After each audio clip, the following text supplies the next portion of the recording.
Today we're going to be taking a look at Valterra's electrical cable hatch for RVs or campers. You can get these in white, black, or Colonial white. This will give us an access point to pass large wires through. What's nice about this is if you need to store the wires inside when not in use, like on our camper here that we can take off the bed of our truck, we can push back in, close it off, and they're nice and stored. It's got a nice large opening because we're using some thick, heavy 3-gauge wires here for our connections.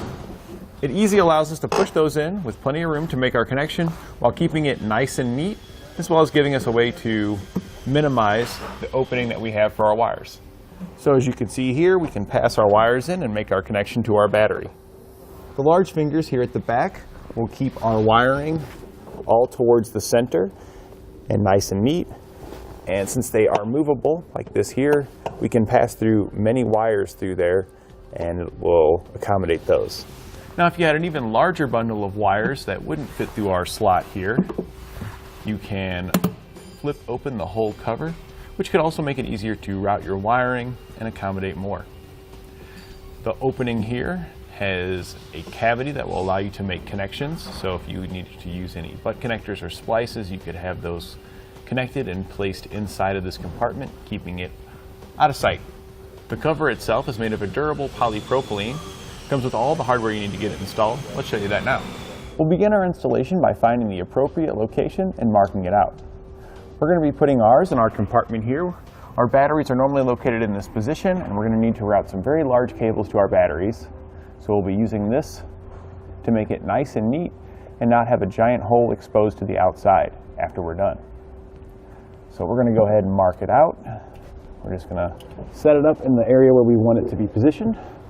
Once you've found the appropriate location that you're going to be placing it, you want to go ahead and mark it. So we're going to go ahead and just draw around it here with our paint stick. I recommend using something like a paint stick here, as this can be washed away if you make a mistake on your marking.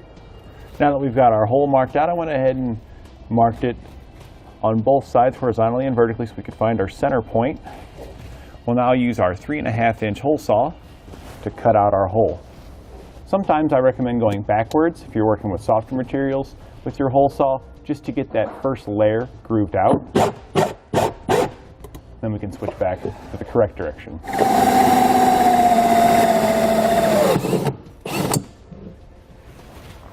We're now on the other side of the panel, as we are going to be going in this direction with it. I just had it the other way to make it easier to mark out.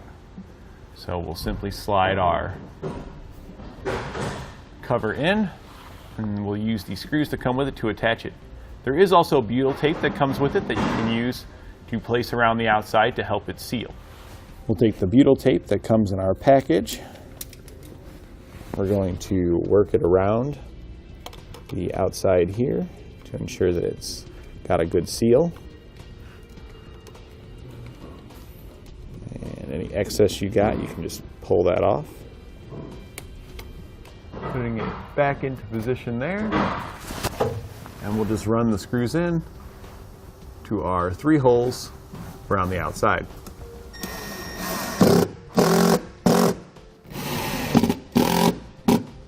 Now with it mounted up, we can pass our wiring through to make our connections. Our customer John J had a great experience and had to say, "Great product. This replaced the dry, brittle original equipment, and after a year of desert is still pliable. Highly recommend." And that completes our look at Valterra's electrical cable hatch for RVs or campers.